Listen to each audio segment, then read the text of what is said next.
well, I really like having you around. I just want my mom and dad back together. Mm-hmm. And then she said, maybe you could live next door. You're listening to the Nacho Kids Podcast, where we discuss all things step family related. Real stories, real people, real help. Your hosts are the creators of the Nacho Kids Method and the Nacho Kids Academy Step Family Coaching Team, Lori and David Sims. Welcome to episode 173 of the Nacho Kids Podcast. And if you enjoy our show, do us a favor and leave us a review. We definitely appreciate those. And where can they leave a review, David? You can leave a review anywhere you're listening. But, if you're listening to Apple Podcasts, leave it there. If you're not on Apple Podcasts, then wherever you listen. Okay. But I do want to read one. We do this from time to time. So this one comes from KJ Wasmund is how I'm going to pronounce it. And the title is Nacho Supreme. And it reads, this podcast is great for stepmoms. It's so helpful to hear from people who have been there and want to help others. Lori and David do a great job handling heavy topics with humor and empathy. See, I am empathetic, honey. No, you do the humor, I do the empathy. Come on now. You know the truth, David Sims. But anyway, do that for us. We definitely appreciate it. And we need more reviews. So please help us out. Okay. So yeah, leave us a review, y'all. A good review. Yeah. And before we start talking about our guest today, David, let's tell people about the Nacho Kids Academy, where we can help them learn to nacho properly and better their life with nacho. All right, cool. So if you go to nachokidsacademy.com, you can find all the information there. But that's where we have courses set up to help you. We have challenges. We have several 30-day long challenges to help you better your blend, change your stinking thinking, look at yourself in a better light, and create the mindset that you really have to have in order to make the path we take you down with the Nacho method actually work. Yeah. So check it out. We'd love to see you there. Yep. Oh, and we have Q&A calls. Yep. That's right. There's a lot of stuff in there. Yeah, it is. All right. Our guest today is Shaun Simon. She is the author of Stepping into a New Role, Stories from Stepmoms. Oh, that sounds cool. Yeah. She's been blending for 17 years, has 2 stepkids, and she doesn't have any bio kids, only dogs. Yeah, that's enough. Yeah. But we know that dogs can also be, let's say, an issue, because if the stepkids are mean to the dog, it's like being mean to the step-parent's bio kid. Mm-hmm. Yep. And that's one thing that we discuss in this interview is her stepdaughter spit on her dog. Uh-oh. Yes, she did. The hardest part of her blending is dealing with the ex. Yeah. Her best advice is let the kids come to you when they are ready. Don't force the connection. Mm-hmm. I agree with that. Mm-hmm. Yeah. We tell people that all the time, that they're the ones that really drive the speed at which the relationship works. Yes. And I will add a disclaimer. There is brief mention of sexual assault in this podcast. All right. All right. So that's it, David. We're going to keep this one short and sweet. All right, cool. Let's get to it. Today we have stepmom Shaun Simon. Hey, Shaun, how are you? I'm good. How are you? Good. Before we start talking about your blend, because you are in a blended family, you wrote a book. Tell us the name of that book, because we're going to discuss some of that too. The name of my book is Stepping into a New Role, Stories from Stepmoms. So it's a collection of my stories from my experiences as a stepmom, along with a whole bunch of stepmoms I interviewed and their experiences. And it's available on Amazon, correct? Yes, it is. And it's also available on Barnes & Noble and on the publishing website, which is the number 4, and then RV, like recreational vehicle. Uh-huh. So 4rvpublishing.com. That's where you can get the best price. Or you can go directly to my website, which is stepmomshaun.com. And then you have all the links to it. Okay, great. Well, tell us a little bit about your blend. So when I was got divorced at the at what felt like the ripe old age of 37, sounds so young to me now. When I got over my pity party of thinking, I'm too old to meet anybody, then I realized, well, I probably will meet somebody with kids, realizing I'm at that age. So whoever I meet, may have kids of his own. And I thought, well, that's perfect for me because I work with children and kids love me. I connect really well with kids. I thought, it's perfect for me to meet somebody with kids. Mm-hmm. The things that didn't cross my mind were all the difficulties and challenges that come along with blending families. It's the kids not really wanting you there, that you're going into a place of grief, that your presence in their home is further proof that their parents will not be getting back together. And all of those things didn't cross my mind. So when I did meet my wonderful husband who came with 2 children, I was surprised by how hard it was moving in with him and living with him and the kids. I cried myself to sleep many nights. And unfortunately, this goes back 17, 18 years ago. There weren't podcasts. I mean, I guess podcasts existed, but they weren't the big thing they are now. There weren't very many books that offered help for step families or stepmoms. There weren't blogs and Facebook pages and all these things that we have now. And so I felt very alone. And that's when I started looking for books, and they were just all kind of these self-help books, how-to books. And I didn't go by psychologists and all that. I just wanted to hear people's stories. So that's what prompted me to write my book and find stepmoms. And I'm telling you, hearing their stories was so therapeutic for me. I felt so validated and so less alone. Yes, it does make you feel more validated because you realize you are not alone in this. So many people are struggling. Exactly. But you have to be careful, and I'm sure you know this. You can get wrapped up in other people's messes and your own mess because you found somebody that, they can complain just like you and they feel your pain. But it's not healthy sometimes to not try to find the solutions. 100% agree. That is a really good point. Some of the stories I heard were very, I don't know what the term is, shallow or angry, vindictive. But, I still told their stories and I tried to be true to their voice because some of them, like one of them, her story was awful. And I actually stopped her in the middle of it. And I said, are you sure that you're okay with me writing this? And she said, yes, if it will help even just one other stepmom not do what I did, then I am absolutely okay with it. And of course, they're all anonymous. Right. I don't use real names. But I really appreciated her allowing me to tell that story, and for that reason. And she did end up getting support and help. But I do hear you. And what I preferred is talking to people. Sure, we all need to vent. But then once we're done with the venting, let's look at how we can grow and evolve from this. Right. Yeah.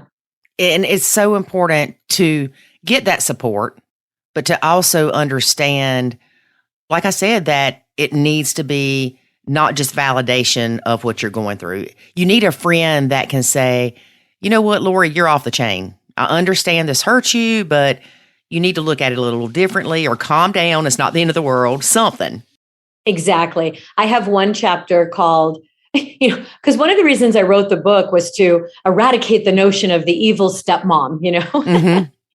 And then I realized, well, I've made some mistakes. And so I actually have, and when I made one of those mistakes, my friend told me, you should write about that story. You can't have all these great stories about how wonderful you are. You need to include that story in the book. I thought, oh man, do I?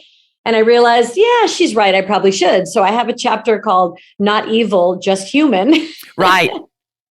And I remember when I shared what I had done with a couple of friends, one of them said, it's okay that you said a bad word. He's 17. He's heard it before. Let yourself off the hook. And then another one said, I think you should go tell him you're sorry and tell him that what you were saying was you had the wrong audience. He didn't need to be the one to hear what you shared. And yeah, I read that. I read that part. I know what you're talking about. Yeah. Okay, you remember that story. I yeah. do. And I took both friends, you probably remember that too. I took both friends' advice. I kind of was a little more patient with myself and went up and apologized. And it's so important that we can apologize to our kids, our stepkids, our husbands, whatever, because nobody's perfect. And it helps them realize that they can apologize too if something happens, but that we're human and we do make mistakes. Exactly. My mom apologized to me, and I think that's where I learned it from. I remember feeling when she apologized to me for something, and she was out of line, came home from work and kind of took it out on me, and then came in and apologized. And I thought, wow, I think I was 9 years old. I thought, wow, my mom respects me, thinks of me as somebody worth apologizing to. Yes, I matter. And plus, it helps them to think that it wasn't me. It was something that triggered this. For instance, I know, of course, going through all the court crap, you can have a great day and you go check the mail on your way home and there's a bill from the attorney. And it can ruin your day. And then your kid does something and you snap at them. And if you can look at it and go apologize to them and say, I'm sorry, I'm just stressed out.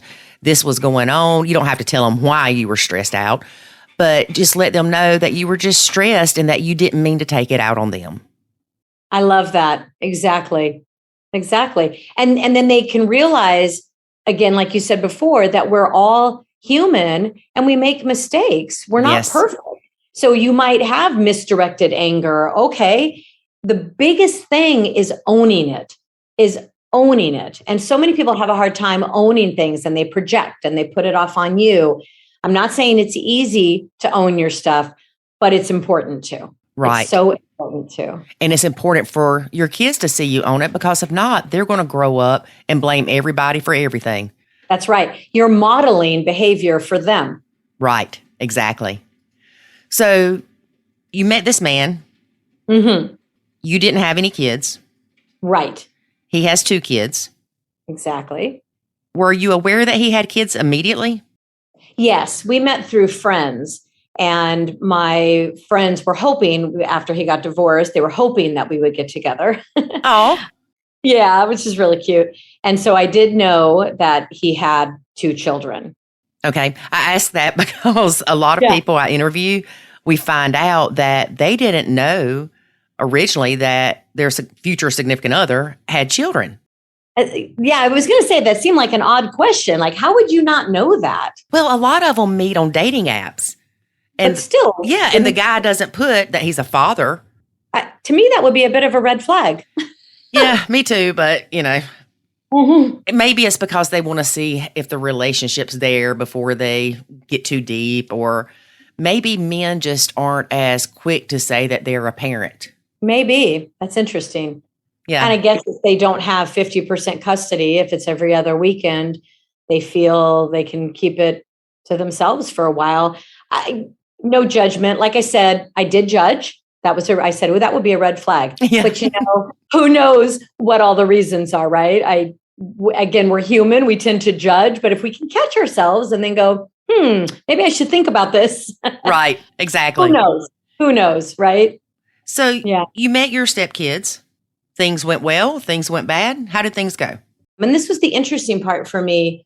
When I met them, we did it on neutral territory at the friend's house who introduced us, and kind of had all the kids together. And then I was just sort of introduced as a friend, a special friend. So we sort of tried to do it.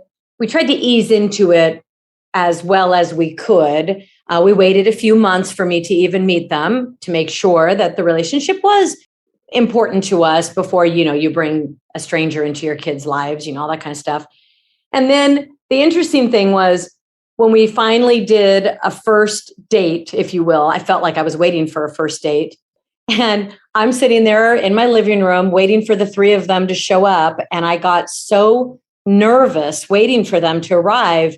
Prior to us meeting, my husband I had already met his ex-wife. Again, we have mutual friends. So I met them when they were still married and, just at a party or whatever. So she knew about me and she knew he was dating me.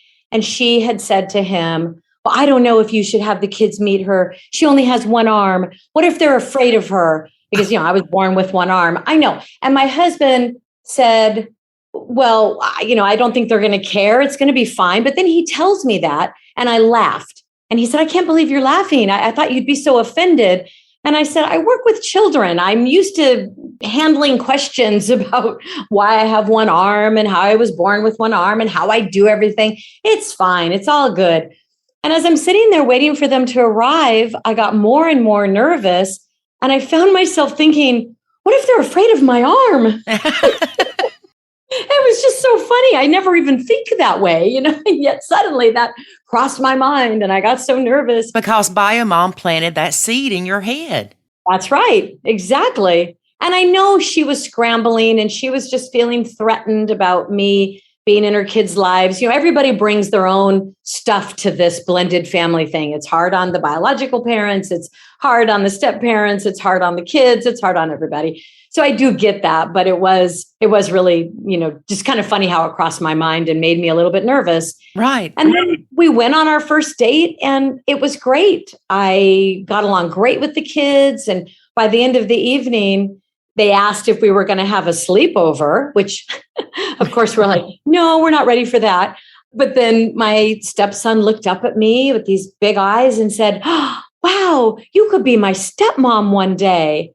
So I felt like it all went so well. And then I moved in and then I think it got real. And yes. I think that's where all the other problems came about. And amazing how things change when either you move in or when you get married, because you could have dated him for 3 years and things would have been good. You could move in and you're going to go through that reset phase. That's a really good point. And then you could live there 5 years and then you get married and guess what? You're going through another reset phase. It all becomes that extra step of realness, if that's a word. I think you're right. It's a really good point. You're taking it to that next step. Right. And like you said earlier, it's just validation that their parents aren't going to get back together. Exactly. And for some reason, and I don't know if you noticed this in your research, but it seems to us through our years of experience in dealing with clients, the kids react differently when the dad gets in a relationship than when mom gets in a relationship. Yes, I learned that with my research because I was doing research on blended families in general. And one of the things that I found was that it's much harder for stepmoms than it is for stepdads because women, as a rule, in general, are more nurturing and want to dive in and be that mom. And the dad, the biological dad, kind of wants to present us as, here's your new mom. Right. She's going to feed you, clothe you, take you to school, and take over this house, and I'm going to relax. Right? There's something still inherent in that thinking, even in this day and age. And the advice I got was, don't jump in and try to discipline. Don't be that person. Let the kids come to you when they're ready. And that was a real big lesson for me in terms of learning to let go and not control things and not be that person. And that, I think that served me really well, talking to people and reading up on it and trying to get as much advice as I could. But don't you find that, wouldn't it be great if we had at least one TV show that depicted a realistic blended family, more movies that show? I mean, it's so big in Hollywood, and yet it seems like it's this dirty little secret that nobody talks about. Right. How hard it is. And a TV show, a realistic TV show, not one where the directors or producers or whoever says, all right, little Johnny, slap your brother. Right. Or, okay, now you're divorced. Now let's go out and meet that 25-year-old hot woman. Right. Right. It's always this arm candy. I'm a year younger than my husband. I'm older than his ex-wife by 5 years. So let's get realistic here. Yeah. I've actually thought about that several times. And I know that we've seen things. We've had people reach out to us in the past about step family type shows. And honestly, the ones that reached out to us, they wanted it to be drama. And that's not what we're doing. We don't want to cause harm to any family. And in my opinion, that's what you're going to do. Well, when you say drama, it could be just an hour drama show. I don't think there'd be anything wrong with that. No, it was more of they wanted to make sure that the kids were fighting constantly. And not that that doesn't happen, but they wanted to provoke those situations. Yeah. And we're like, no. Even arguments with, oh, yeah, bio mom's going to bring up her past with your husband and you're going to get all upset about it. You don't need to do that to families. They're already struggling. It's almost like they wanted to make it like that marriage boot camp. Oh, I see. Okay. Yeah. Right. But at the same time, if they did bring up if there was a show that did bring up some of the struggles that we really do experience, then that could be helpful too, because again, there's comfort in knowing you're not alone, as long as they find ways to resolve it. And again, that growing way, not just drama for drama's sake. Right. Words. Exactly. And that's what it seemed like they wanted it to be, was more of the crazy reality show. No. Yes, we don't. We have enough of those, for heaven's sake. Yes. But I definitely feel like they should depict the struggles, the real actual struggles that blended families experience, because like you said, you felt like you were alone. I felt like I was alone. And feeling alone and going through all this crap can make you depressed. It can make you suicidal. It can kill you, literally. Exactly. That's why there are so many support groups for various different issues, and why there are so many shows that do depict so many of these issues. So why isn't there one for blended families? And don't you find whenever you do see a star interviewed on a show, oh yes, my husband has 2 kids and now we have a baby together and it's so great. We all get along so well. Come on. And then if you're not feeling that way and you're at home watching that, then you start to think, what's wrong with me? Right. Well, they probably have an Alice like the Brady Bunch had. Yeah, right. Exactly. Because if you think about it, if we would have had an Alice, it would have been easy. Alice would have been the bad person. Right? It would have been easier for sure. But I think these star families that say, oh, everybody gets along so great, I think they're lying. Yeah. Or maybe they do now, but they didn't. But nobody seems to want to talk about the struggles. I've only seen a couple people actually share the struggles. Right. And then you go in these Facebook groups and you've got the same thing. You've got the unicorns and rainbows, step families. And then somebody will comment, I don't like my stepkids. And then they get ringed over the coals. Right. And that's actually how I started Nacho Kids. I found people that were attacked in Facebook groups and private messaged them and said, hey, I understand where you're coming from. I'm sorry you were attacked. I've got a secret group. And if you're interested, let me know. And I personally chose people to be in that group. I love that, because that was another thing that came up when I was interviewing stepmoms for my book. And it is my favorite chapter in the book, that's called Falling in Love. And it's not about falling in love with your spouse. It's about falling in love with the kids, because not everybody does. Mm-hmm. Not everybody does. And that is okay. You are not marrying the kids. You're marrying their dad. Right. And you don't love the kids when you meet them, and they don't love you. And that's totally normal. It would be so weird if they did, because you don't know each other. That's what's so tough about being a stepmom, is it's such an ambiguous role. You're not aunt or grandma. You're not mom. There is no tag, if you will, for your name. You're not called Mrs. or anything like a teacher.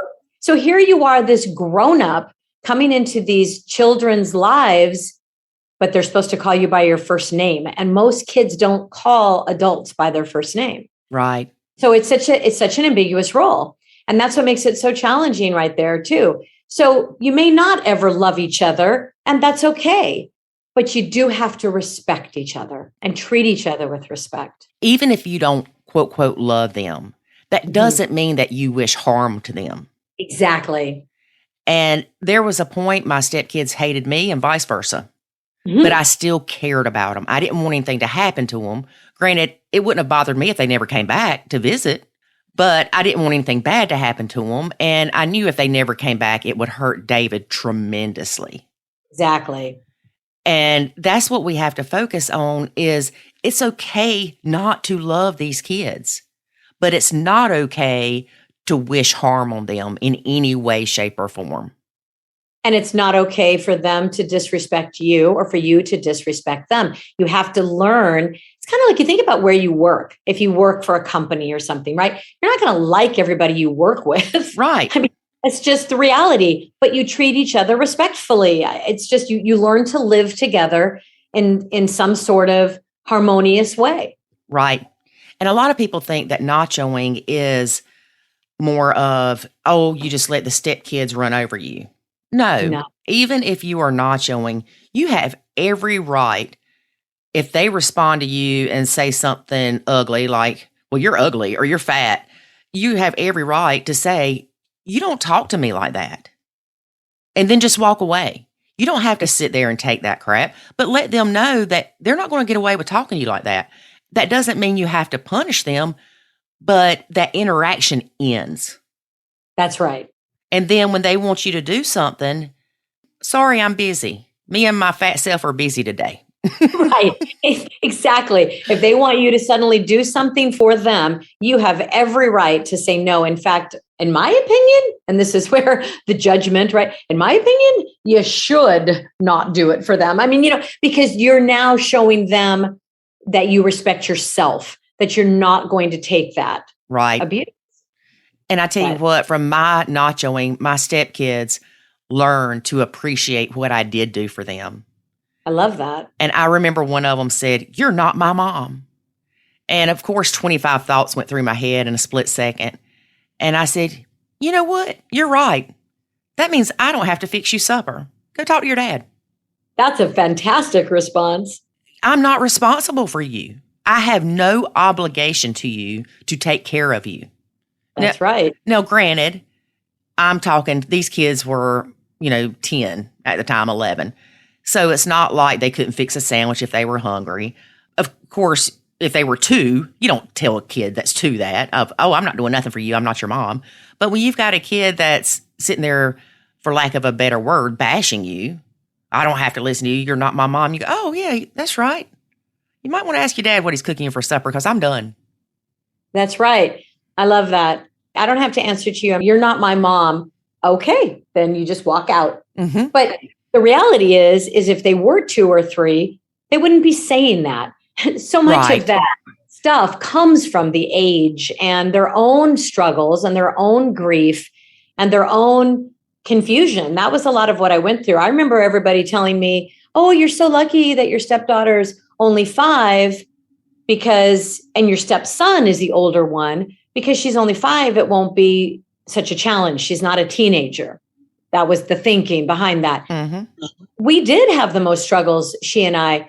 It was really interesting. She ran, and we're so close now. I mean, she's living with us again while she's finishing up college, which is great. And I love having her here. And she's just such a beautiful person. But let me tell you, when she was young, she really ran hot and cold on me and gave me a run for my money because it was so challenging. And I didn't have that kind of struggles with my stepson. The struggles I had with my stepson were more because we're very similar. We're both feisty personalities. We're both talkative. We're both, Yeah. So we ran into those issues, but nothing deeper, I should say, just some personality clashing to a certain extent. And we're close now too. But my stepdaughter, it was so challenging for me because she would act like she wanted to be with me. And then she'd run away and suddenly be sort of mean to me. Yeah, because she felt guilty probably with the loyalty binds with her mom. That's exactly what it turned out. It was that. And it was also that she was so young when she was told they were getting a divorce that she didn't really know what it meant. And I finally sat down and had this talk with my husband. I said, you need to talk to her and find out what this is, because this is getting too hard for me to live with. And God bless him. It was hard for him, but he did.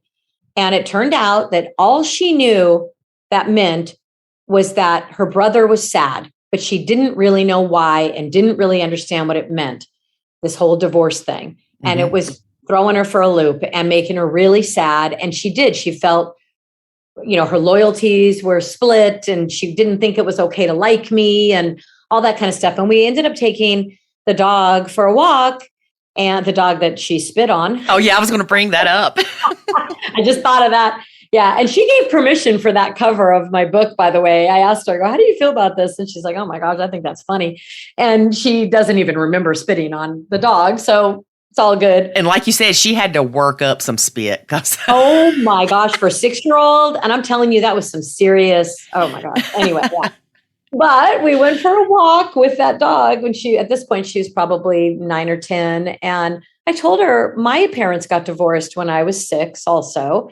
And it was really hard for me too. And I told her, you don't have to tell me you love me, because she would kind of muffle it when saying goodnight. I said, it's okay if you don't feel that way. Why would you? You barely know me. This whole thing, we had this whole conversation. And she said, well, I really like having you around. I just want my mom and dad back together. Mm-hmm. And then she said, maybe you could live next door. Which I thought was so cute. Now, her mom wasn't in another relationship at this time, was she? Yeah, her mom was actually remarried with a baby. Oh, gosh. So she thought her mom was just going to drop everything and go back. I don't know what exactly she thought. Yeah. How it was all going to work out. But she had her little plan in her mind. And it was interesting because her dad had to say, you need to understand, your mom and I are never getting back together. It has nothing to do with Shaun. Even if Shaun were to move out, your mom and I are never getting back together. And I think she needed to hear that. As hard as that was, she needed to hear that. Because I do too. I think they need to know that, because otherwise they hang on to this hope. That's right. Yeah, and I asked my son one time, I said, a lot of kids just hold on to this hope that their parents will get back together. And I said, your dad and I weren't together when you were born. I said, but have you ever wished that? He said, Lord, no. Y'all can't get along now. I can't imagine what it'd be like living with both of you. That's fabulous. Mm-hmm. I love that. That's some maturity and evolved thinking to realize that. Yes. And what's interesting about that is that's how my stepson felt, because he was older. He remembers the fighting. Right. He remembers the slamming doors, the arguing, all of that stuff. And he saw how happy his dad was with me. Right. And my attitude about that was, because their mom at this point had remarried and had a baby, but they also weren't getting along, and they are now divorced as well. And the kids would come home and tell us about the fighting and what was going on and how horrible it was. And we couldn't save them from that. We would just listen and talk. But I remember thinking, they're going to have two clear pictures of what a healthy relationship looks like versus an unhealthy. And I just hope that they will make good decisions when they get into relationships. Yes. And I know so many people that they get divorced, and so we'll just say the mom has the kids all the time except every other weekend. So mom has all these responsibilities. She doesn't really have, quote, quote, time to date because she only has every other weekend free. And the next thing you know, it's been 10 years and she's still single. And she says, well, I'm going to live to take care of my kids. They're my priority. I understand that, but I also I was blessed to have a friend that she told me when Jackson was little, she said, do not do like I did. Do not let this child be the center of your life. They need to see a healthy relationship. That's right. Good advice. There's a saying that says, if you're religious, God first, then yourself, then your relationship, then your kids. Mm-hmm. Now, that doesn't mean to the point of being selfish and neglectful. It just means that your needs have to be met first in order for your marriage to be healthy. And in order to be a good parent, if you're married, your marriage has to be healthy. And for those things to be healthy, they need attention. And so many people do things backwards.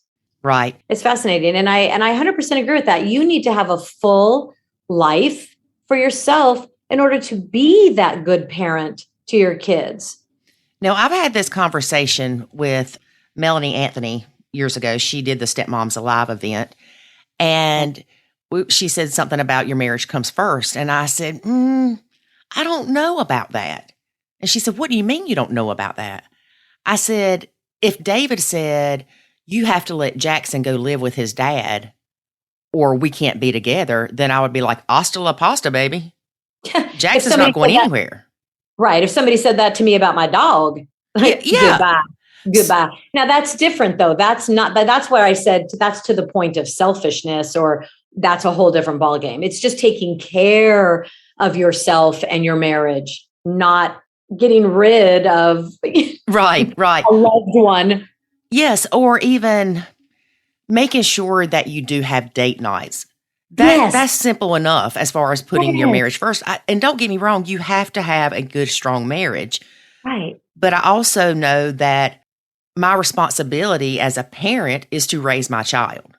That's right. And but listen to what you just said, having that date night, that right there is going to help your marriage be strong. Yes. That's the perfect example of it, it's kind of like on the airplane when they say, put your oxygen mask on first, then your child. You can't help your child if you can't breathe. Right. So again, it's not to the point of being selfish. It's to the point of taking care of, nurturing yourself. If you need to go on a run every day to make you feel good, do that. So it's nurturing yourself. And if you need that date night to nurture your marriage, do that, because then you are going to be so much better for your children. Right. And a good example that I just thought of actually was, I know a lot of parents sleep with their kids and then they get in a relationship or move in together or get married, and they'll still go lay down with little Johnny, who's 10 years old, to help him go to sleep. And then they never end up in the bed with their partner. Right. So they're constantly sleeping with their kid. And I get wanting to love your kid and spend as much time with them as you can, but you also can't neglect your marriage. That's right. That is a perfect example of taking it too far, the other way of putting the children first above your marriage. And that is not healthy. I agree with you 100%. And then it goes back to also those people who stay together for the kids. Yes. What does that even mean? There's a saying out there, better to be from a broken home than in a broken home. And I 100% agree with that. I know divorce isn't easy, but it's a rough time to get through. But you have to think about what you're doing for your kids by, again, like we said before, getting out of a bad marriage to show them perhaps what a good marriage looks like if you were to remarry and all of that. Oh, honey, let me tell you, I grew up in a broken home. Not that my parents split up till I was 30, but they should have. Exactly. They were miserable. Every other week, they were threatening to get divorced or split up. And my mom would always say, who are you going to go with? Well, my daddy, of course. Well, that just made her mad. Of course. But she didn't want me to go with her anyway. She wanted my other two sisters to go with her. But as a child, to live in that constant turmoil where your parents are constantly fighting. So in turn, your mom, especially because my dad was working, it seemed like more at night than she was, that she was always angry. She wasn't happy. When they were together, it wasn't happy. Vacations weren't very memorable in a good way. And I wish they would have gotten divorced sooner. That's exactly. So you lived it, lived in that broken home. And like you said, they didn't get divorced until you were 30. You're like, thanks a lot. Yeah. And it wasn't easy then when they got divorced. Yeah, I'm sure. But yeah, I'd have been perfectly fine if they would have gotten divorced when I was younger, but I would have been a horrible stepchild. That's funny. You think so, huh? Oh, I know so. Why is that? Because I'm a daddy's girl. I would have been a mini wife. I would have been the one to get them to fight or not get along or to split up. It's so funny. You would have been like the kids on The Sound of Music. Oh, I've never watched that. Oh my goodness. Oh, I'm so disappointed in you. I'm sorry. Yeah, you should be. She is the perfect stepmom. And it's funny because I've always loved that movie long before I became a stepmom. And then I think, oh, she is the perfect stepmom.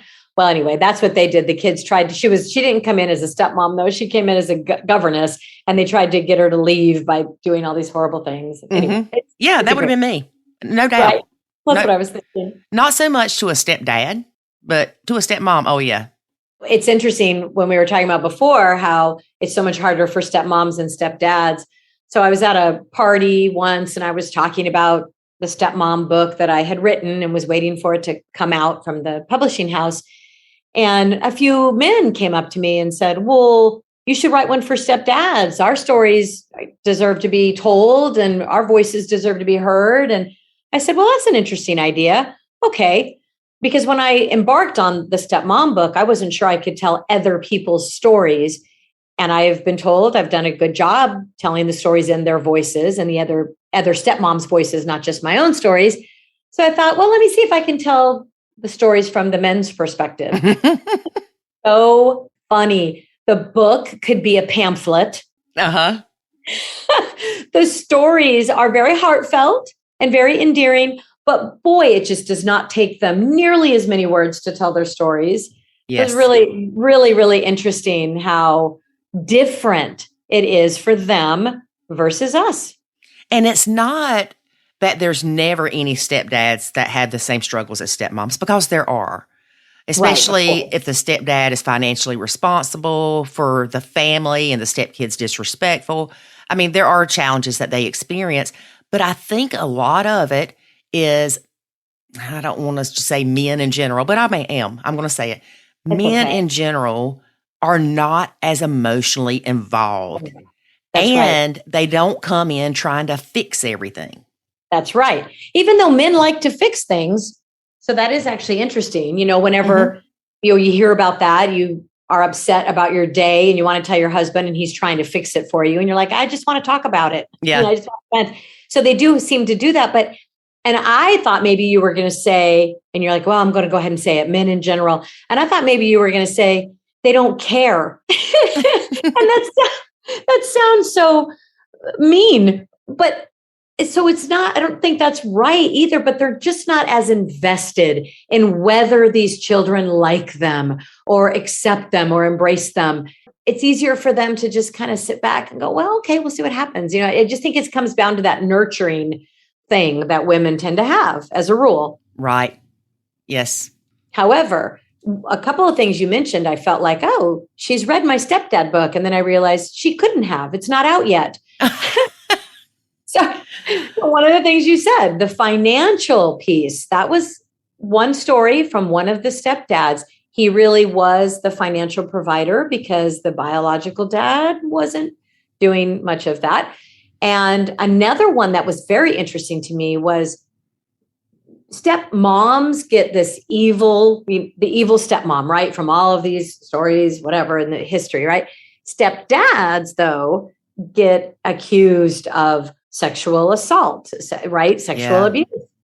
And so this one stepdad said he is such a wonderful human being, but he was afraid to be in the house when just his stepdaughter was home. He didn't want to hug her. He was just so over the top afraid of all of that. And I thought, wow, that's so sad, but I get it. I get where he's coming from. Yeah, I get it too. Yeah, really interesting. So they have their own things that they have to put up with. Yes. They do. Yeah. And David's been very open about his story and the struggles that he went through as a bio dad going through all this. And now, I don't know his story. Well, he always felt stuck in the middle because I was complaining about his kids. They were complaining about me. He could never win. Wow. His parents jumped in on the bandwagon. His sister jumped in on the bandwagon of Lori's got to go. So everybody was just always on him about how unhappy they were.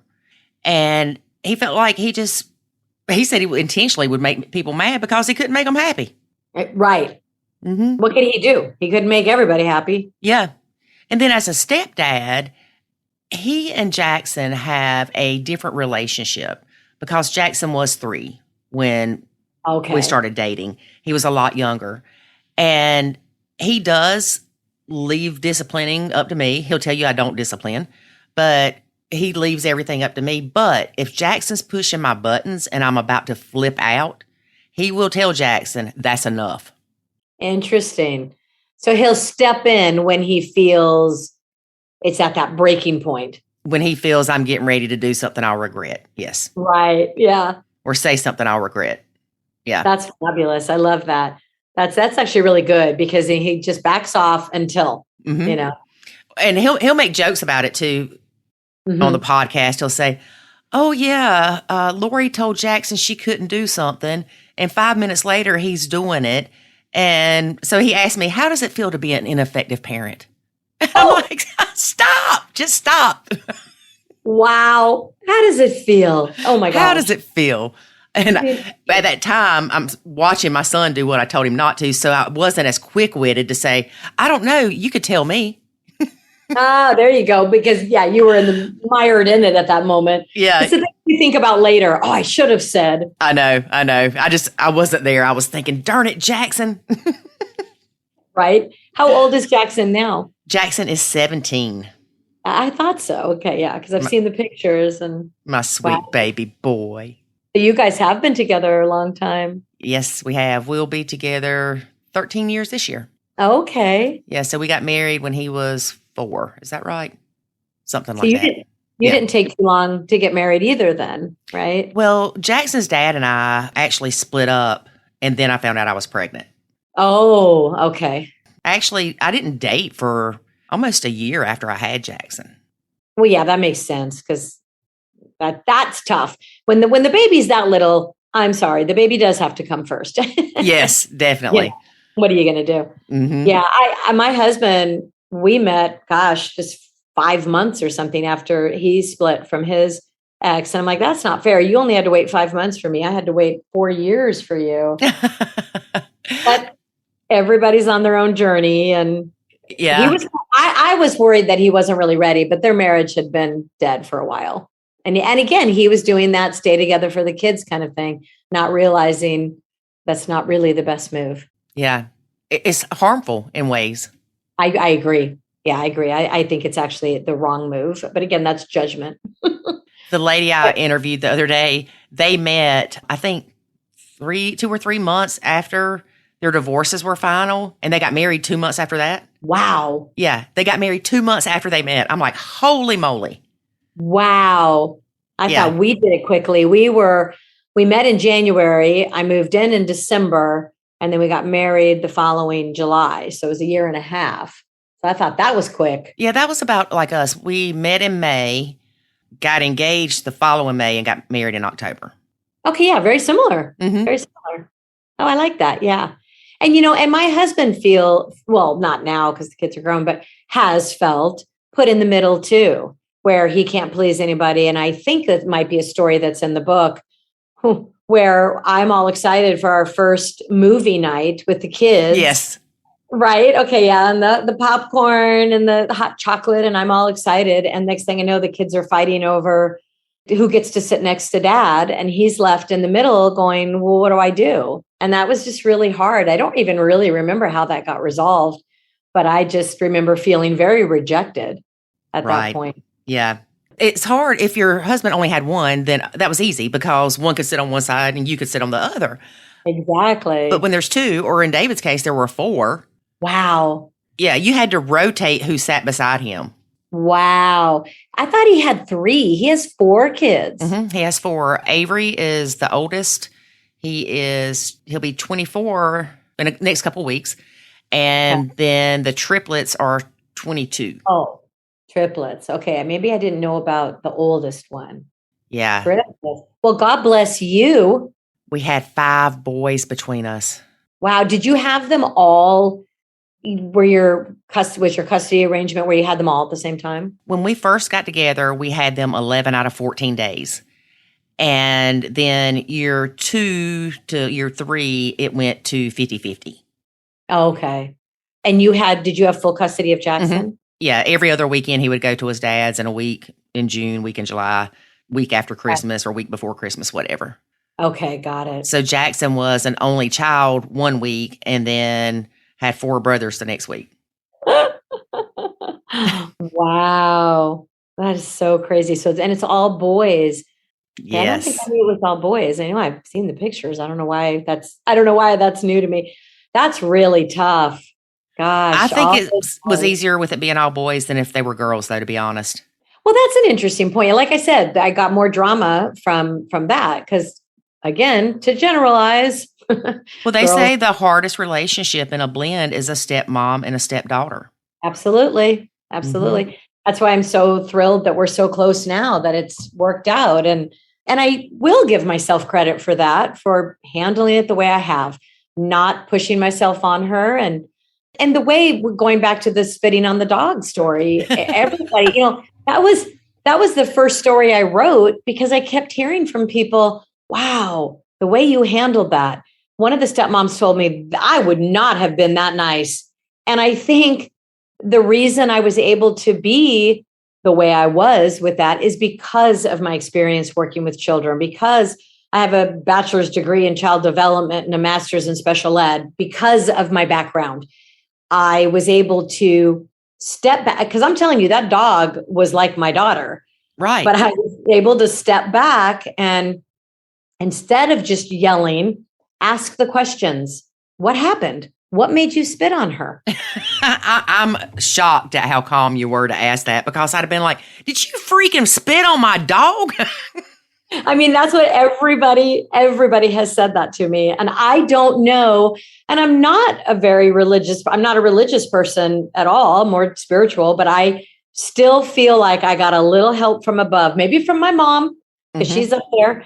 I don't know why or how I was able to squat down and look her in the eye and ask the questions I did, and find out that she was jealous of my dog. I mean, that was just an amazing revelation. And it wasn't like our problems were over after that. The problems still went on hot and cold for quite a few years, actually.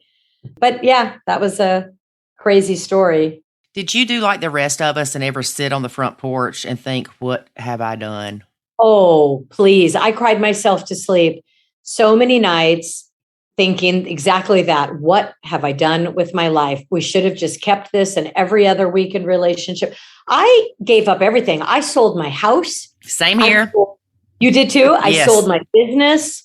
I moved from fantastic weather near the beach in Southern California to the hot, stuffy, smoggy valley, boring valley. But I did all of that. And I told him when I moved in with him, or actually before I moved in with him, I said, you promise me right now that we will move back to a beachy, cooler climate when the kids are grown. I made him promise me that. And we did. And I don't know about you, but I moved into the house he lived in with his ex-wife. Yep. You did too? Yep. Have you been told since then? Yeah, too bad you didn't talk to me about that. I wouldn't have recommended that.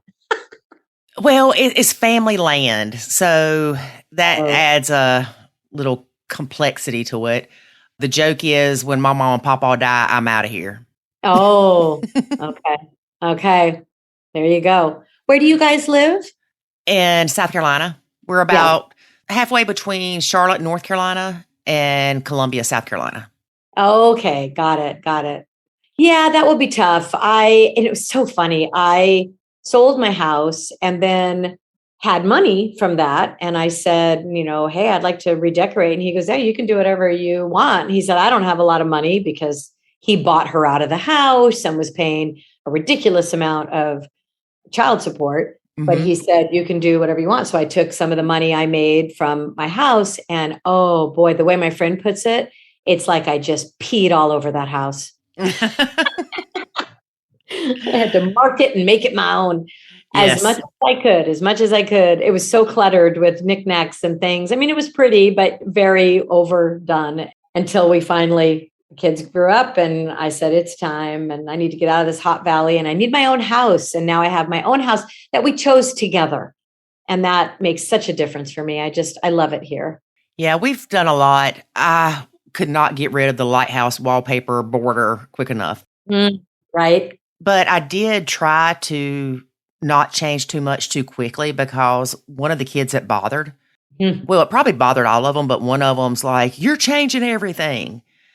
And he's like, you're making everything brown because my couch was brown and the TV entertainment center thing's brown. So he just kept saying, you're making everything brown. But I guess I've been here so long and we've added things to the house and nothing looks the same. So I don't know that I so much need to be in a different house, but I would still like to be. Okay, I hear you. Well, where we lived was one of those cookie cutter neighborhoods where everything looks the same. So that right there, for me, one of my girlfriends is like, she goes, oh, I love neighborhoods like this. They're so manicured and so pretty. And I get that, but it's not for my personality. It's not what I wanted. So that was part of it for me. And it was so hot and stuffy there. I have another friend who is perfectly happy in the house. She's made enough changes and it feels like home and she likes where it is and she likes her neighbors. And so it's really, there were so many factors for me that made me want to move. But again, you read my book, so you probably remember my story. And to see, this is what's so cool about talking to somebody where, again, you feel like you're not alone. I had the same exact thing. I told the kids, I said, I promise I won't change your room or your toy room. But I think I was making so many changes that my stepson came home from school one day and saw the painter there painting something else. And your wallpaper was lighthouses. Mine was grapes. It was one of those borders. And it was like, wine grapes, whatever. I was like, oh, good Lord, that has to go. But he went upstairs to his room and he came out on the landing and he said, Shaun, you promised me you wouldn't change my room. And I said, honey, I didn't. I haven't even gone in there. And he kind of turned bright red and went, oh, okay. So there were so many changes happening in the house that I think he went into his room and imagined it.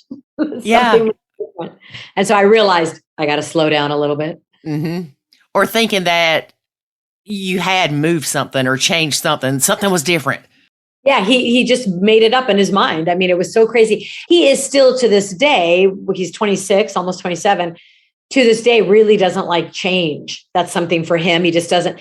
He had baseballs and puppy dogs all over his room until he was 15. And he's not even into dogs or baseball. So it was very, very funny. But he just didn't, it was really hard for him to let go of that until finally we did work it out when he was, 15, 16, finally, let's have a little bit more of a grown-up room. Yeah.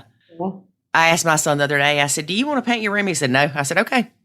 Yeah, I see. Yeah. Yeah, it's not decorated with anything. It's just the blue. I'm like, it's been like that. I'm thinking it's been that way 13 years. Do you want to change it? He's, no, I'm good. I'm like, okay. And it's funny because I think we changed my stepdaughter's room 2 or 3 times. And again, perhaps this is generalizing, but I feel like it's a little bit more of a girl thing, wanting your surroundings to be special and to feel good and feel like yours. But boys don't tend to care as much. Yes. And I think mine is more of, I know that, quote, quote, David designed this house, but I know she had input. And it's not the way that I would want my house. Exactly. I would want it to be more windows and the living room to be set up differently and things like that. But who knows? By the time that Papa and Mama die, there's no telling because David's grandmother's 90-something. So I'm liable to die before them. I love it, right? Longevity. He's got longevity in his family. Yeah. And no, for anybody listening, no, I don't want my mom and Papa to die. I'm just saying. No, that is not the point. That was not at all. It's really more, it sounds like you respect how they feel. And so you wouldn't want to do anything drastic like that or big, I should say big like that until they're gone because you respect them. Right. That's my takeaway. Yeah, that's good. See, you can take it any way you want to, and you chose to take it the right way. I'm glad. That was what I felt from you. It's a respect thing, Mm-hmm. So you did write a stepdad book. Yes. And as I was saying before, the stories are so much shorter. I think it would be just a very short book. But what's interesting is when I wrote the stepmom book, it was quite a bit longer than the one that I published. So, because what the publisher was saying is for this type of book, you don't want it to be so long. And there were a few chapters and some stories that I felt perhaps weren't that great or that important or that, I don't know. Mm-hmm. So I pulled out 4 chapters and half the stories from a few of the extra long chapters. So I think what I'm probably going to come out with is a step parenting book and put the stepdad stories along with the other stepmom stories. Oh, I like that. Yeah, I do too. That might be the way to go and combine it. And, that way we're learning about both experiences. I think it's very important for women to understand the men's side of thing and vice versa. I think so too. Yeah, I think so too. I'm in the middle or in the beginning of writing my book. And so I think we're going to have a chapter where David just writes what he's thinking. So what is your book about? Nachoing. Well, I mean, I gathered that, but I didn't phrase that well. What is the perspective then? Both you two are going to share your perspectives? No, it's more of telling our story, but also explaining the method to people. And then also giving David's perspective on when I was nachoing and the benefits of it and how we learned through the process. Kind of a Reader's Digest version from his input side. Oh, okay. Yeah, he said he wanted to do it like those books when you had when you were little, that you read it one way and when you finished, you flipped it upside down to finish reading the other side or whatever. I like that. That's funny. I forget what they're called. I said, no, you should make it one of those where they answer questions and then they go to page whatever if they answered this, kind of like a mystery book. Oh, that's good too. Yeah. It's a little more interactive that way. I like it. Mm-hmm. I just love how you guys have turned nacho into a verb. Yeah. Nachoing. I love that. Yeah, it's definitely taken on a life of its own. I never would have thought that standing in that parking lot after leaving that counselor and I'm like, they're Nacho Kids. I never thought that we would be where we are with this. That was the one I listened to long ago. I listened to that podcast and heard your story. And I remember that so clear. And then you just recently posted about it. So it brought it back to my mind how at first you were so offended. Yeah. And then I know they're not my kids. Like, whatever. What do you mean? Yeah, like, duh. Right. And then you get out there and you're like, oh. Yeah. Yeah. Wait a second. They're not. I can just step back from this. And I love that. Yeah. And it's like I said, thank God he knew how hard-headed I was. Right? You needed to be hit over the head like that. Yeah. I needed him to tell me 862 times or 826 times, whatever it was. Exactly. Mm-hmm. For it to sink in. That's fabulous. Well, because you have to remember, we're mired in it. And it's very hard to keep a clear, objective mindset when you're in it. Right. You have to separate from it. Well, in a way, physically, in your case, get out to the parking lot type of thing, right? I mean, that's like literal separation from. Anyway, it's fascinating because when you're in the middle of it, it's so hard to see through all the muck that you're drowning in. Well, and not only that, but society is hitting you over the head with a sign that says, you've got to love them as your own. You've got to be their mom. You've got to take care of them. And that's wrong. Or the other, too. You knew what you were getting into. Really? Oh, yes. What the hell is that? What does that even mean? Yeah. I talked to one stepmom who was a stepmom twice. So married to one man and his kids. And you may have read about these stories, and then met somebody else who came with kids. And so it was two different. Well, I don't know if I put those together in the book, but in any case, so you can't say you knew what you were getting into, because with the first man she married and his kids, it was a completely different dynamic from the second man that she married and his daughter, in this case, completely different. So every family dynamic is different. So no, you don't know what you're getting yourself into. That's the most ridiculous statement. Well, a minute ago, you referred to not getting along with people to work. And I can use the work reference all day long with stepfamilies.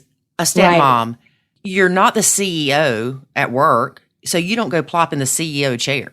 No, that's good. You stay in your lane. Right. And when you go for a job interview, you might be hired, just say, as a buyer.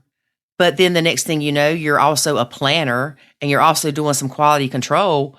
You didn't know that was going to happen. You didn't, quote, sign up for that. That's a good point too. That's right. But you don't go, wait a minute. No, that's not my job. This isn't what I signed up for. Right. You don't do that. You just don't jump in and you do it. Yep. But yeah, I love using the work analogies because it seems to help people understand it a little more. You look at it from a different perspective. Yes. That's right. And most people have worked for a company, at least at one point in their lives, if not still do. And it's really important to realize that because, again, you don't say, oh, I didn't sign up for this. You take the job that you're given and the new responsibilities that they've given you. But again, it doesn't mean you're going to like everybody you're working with. Right. And you can't choose. No. You can't say to your boss, I don't like little Johnny, so I can't go to the meetings if he's there. Right. Exactly. Yeah. That's funny. I don't like little Johnny. It's funny because my dad's name's Johnny. And everybody's like, is that where little Johnny came from? I'm like, no, y'all don't remember little Johnny jokes when you were little? Yeah, right. There were a whole bunch of them. That's what I thought you meant. Yeah, little Johnny was a bad kid. Right. Right. Mm-hmm. And it's funny. My grandmother's name was Johnny. Oh, really? Yeah. Yeah. I like that. Since I have one, I thank you for that because it was hard when I was young, but now I like my name. Yeah, you do have a male name, I guess. Yeah. Yeah. In fact, I've only met one other female Shaun. I've met a few Shaunas, but I'm just Shaun. Yeah. So I like it. Mm-hmm. Cool. Yeah. I like those names too. I've always liked that. Well, I could talk to you forever. I could too. This is so fun. I know. I'm enjoying it. But what's the best advice you would give someone getting ready to join the blended bliss, we will say? My best advice would be don't run. No, I'm kidding. No, not at all. I am so happy that I didn't run away from it, that I didn't let those tear-filled nights of wondering what I had done with my life get the better of me, that I didn't take on the drama from my husband's ex, that I was somehow able to realize she was dealing with her own stuff as well, her own fears and her own feelings of being threatened and all of that I hung in there. The one thing I would probably say is keep the lines of communication open with your spouse. I feel so lucky that my husband was and is so open-minded that he didn't have that shut down. I'm on a lot of the Facebook pages of step families, and I hear a lot of the stepmoms say, I keep telling my husband I need some support or I need this, and he just won't. Then I do kind of feel like, oh, maybe you should get out. Because you have to work together. Mm-hmm. And he can't understand exactly what you're going through for obvious reasons, but he needs to have an open mind, and you need to have an open mind and communicate and talk things through. And if you have that type of marriage, you'll survive and you'll get through it. And you never know, you might end up truly falling in love with your stepkids and vice versa. I have to say, this whole journey has taught me so much. Oh, me too. And even just with changing my perspective on other things. For instance, if I go through the drive-thru somewhere and the person at the window is kind of rude, instead of thinking, wow, she's you know what, I think, I wonder what she's going through. Oh, I love that. And the same thing with taking my time to do stuff. I don't rush around the old people at the store to get a buggy. Instead, if I do get ahead of them, I'll go get them a buggy and give it to them. Oh, I love that. That's so beautiful. And that's how I feel too. And I think I posted something to that effect on one of your Instagram posts when I said, it was such a lesson for me. And again, that learning to let go and not control things and to sit back and to be more patient and more understanding. My favorite quote, I don't know if you're a Ted Lasso fan. We love that show. No idea who that is. Oh, it's such a fabulous show. I think it's on Apple. So I don't know if you have Apple TV, but oh my gosh, get it just to watch that show. It's so good. Anyway, it's called Ted Lasso. Okay, I'm going to write it on my hand so I'll look later. It's so good. And his character gets judged a lot. And one of the things he says is, be curious, not judgmental. And right. And I heard that. And he credits it to who originated the quote, who is Walt Whitman. So he doesn't take it on, but it's really funny. I thought I got to have that on a shirt. And when I got online to look for it, they all had Ted Lasso references. Like, it's not his quote. But anyway, it doesn't matter. I bought a t-shirt that says that because this goes to the other book I'm writing right now about differences and how I'm including so many differences, sexual differences, gender differences, learning differences, physical differences, because my thinking is, wouldn't it be cool if we stopped judging each other? Or we're human. What if we did judge, but then we caught ourselves and went, wait a second, like you just said, gosh, that person wasn't friendly. Well, hang on. Maybe they're going through something. Mm-hmm. What if we stopped and we were curious? Yeah, their mom could have died that morning, but they had to go to work because they were afraid they'd lose their job. Right, exactly. And I am that person who thinks that way. So I love that you use that example because I try to think that way. And I try to bring a smile to their face too, if I can. Yes. Right? Yes. Yes. Be curious, not judgmental. Well, and also be compassionate. And one thing that makes me so angry in these Facebook groups is stepmoms bashing other stepmoms. Exactly. And it drives me crazy. But I have to say, I saw something that our preacher had posted. He wrote a book, and this other preacher attacked him. Oh. And I'm thinking, well, that just goes to show that it's for everybody. Everybody is going to deal with conflict in a different way. And right. And everybody has their downfalls because, again, we are all human.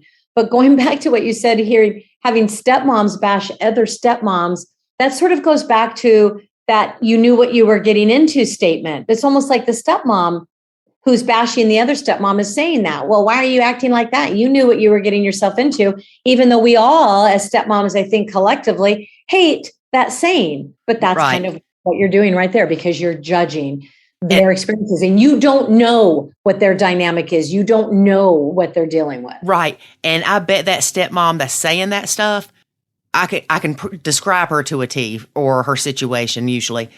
They only have the kids during the summer, 1 or 2 weeks. There you go. She is a type B personality. Right. She is early in the blend and has a great relationship with Biomom, and everybody's one big happy family. Exactly. And in 5 years, she's going to be looking at how to nacho. Probably. Or another way to look at it, right? So it could be that, or she's projecting that maybe she can't see her own stuff and her own drama. And so it makes her feel good to bash somebody else because she's really not that happy or things really aren't that good. Exactly. That's another way to look at it. Yeah, because on Facebook, we have to make sure that everything looks pretty and we're better than the Joneses. That's right. And just like I said before, with all the famous people out there going, oh, yes, my husband has 2 sons and I have 2 kids and we're just all so happy together. Mm-hmm. No, you're not. You're a liar. And you're afraid to say the truth or to tell the truth that it's hard because then you're afraid it's going to make you look bad. And that's the part that makes me so sad. It's, can we just tell our stories? Right. And be honest. And the ones that say, I love them like my own. And you say, oh, how many kids do you have? Oh, well, I don't have kids. Okay. Right. Right. Exactly. Yeah. Now, I will say, I interviewed a lady the other day, and I know that beyond a shadow of a doubt, she has a relationship with her stepdaughter that is completely different than the relationship she has with the other stepkids. And she truly feels more of a mom toward this child. But she'll tell you, I don't have kids, so I can't compare it. But I do feel like I do love her like my own. Because this is how I feel like I would feel. I love that. Yeah. Right, exactly. Yeah. I've said that about my stepdaughter, that I love her so much that I might as well have given birth to her. And again, I did not have kids of my own either. So I don't really know what that feels like. But she's so much like my husband. They're two peas in a pod, and they're just these beautiful, loving souls. Mm-hmm. And I've said about my stepson that I might as well have given birth to him because we're so much alike in both good and bad ways, you know. So right. It's kind of interesting, but it took a long time to build that. It took a long time for us to get there. Right. And I love my stepkids, but not like I love my son. Right. And you have that. Right. And I love each of my stepkids differently. And then there's that. And how many times have you heard a bio parent say that they almost always have a favorite? I know. Right? Yes. Whether they're going to admit it or not, because it's just that child that they connect more with. Right. My husband says it all the time. He's one of 5 and he goes, oh yeah, I know that Stephen was mom's favorite. They all say that. Mm-hmm. Stephen was mom's favorite. You know, it's life. Yes. But a stepmom say it and whoo, Lord. And there again is that judgment. We're not allowed to say that. So it doesn't feel fair. But like you said, we could talk about this for hours. Yes. You'll have to have me on the show again. Yes, I will. Fun. I will. Well, when your next book comes out, we will. There you go. All right. I was just saying, when your book comes out too, that's exciting. I can't wait to hear about it. Yeah, hopefully it'll be soon. I don't know when. It takes a long time for a book to come out, so be patient. Yes. Patience, dear grasshopper, patience. There you go. Well, tell people again where they can find you and your book. Okay. Well, again, I'm Shaun Simon. My book is Stepping into a New Role, Stories from Stepmoms. And if you go to my website, stepmomshaun.com, all the links to it are there. It's on Barnes & Noble, Amazon, and with the publishing company called 4RV Publishing. But the best place to go is my website, because Amazon sometimes it's hard to find on Amazon. Mm-hmm. So my website is the best, stepmomshaun.com. All right. Well, thank you so much for sharing your story with us and also for sharing your book. Thank you so much for having me on your podcast. This was super fun. All right. We'll stay in touch. I definitely will. You take care. You too. Thank you. Thank you. Bye-bye. I love how her stepdaughter said she wanted her parents to get back together, but that she liked Shaun and maybe Shaun could just move next door. We have an extra bedroom you can stay in. Yeah. You can live downstairs in the basement. Yeah, it's funny. Kids don't necessarily understand all the complications around that. Mm-hmm. As you heard, stepdaughter admits that she was jealous of the dog. Yeah, sometimes I'm jealous of the dog. Sometimes I am, like when she sleeps all day. No, you had a better life than I got. Mm-hmm. But of course, we talked about how the phrase, you knew what you were getting into. Oh, Lord. It is not fair to say that to anybody on this planet Earth. Yeah, that's a trigger term. Now, you can say if somebody jumped in a frozen lake, you knew what you were getting into. But did they really know? No. Not until you experience it. Right. And our crystal balls are kind of broken. Mm-hmm. So we didn't know what we were getting into. I'm just glad you finally admitted you were a witch. I did not say I was a witch. Gosh, David, you are off the chain today. All right, David. I don't even know if I want to ask you if you have anything else you want to talk about.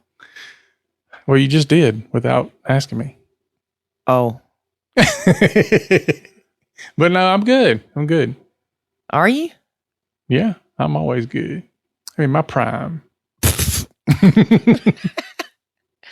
About made me spit on myself. Oh, one thing that is coming up, David. October, we're going to have to take pictures at the cornfield maze and share with our audience. Yeah. That'll be fun. And y'all, don't forget to check us out on TikTok. And no, Lori ain't dancing. Not yet anyway. Oh, goodness. So give us some love there, because you don't know how hard it is for me to take those pictures and stuff. I do. It is very, very difficult. Good grief. Yeah, it's not fun, but we do it for you, people. We do it for you. I don't know why, because you're gorgeous. Oh, aren't you sweet? But apparently your glasses need to be... Yeah, they are dirty.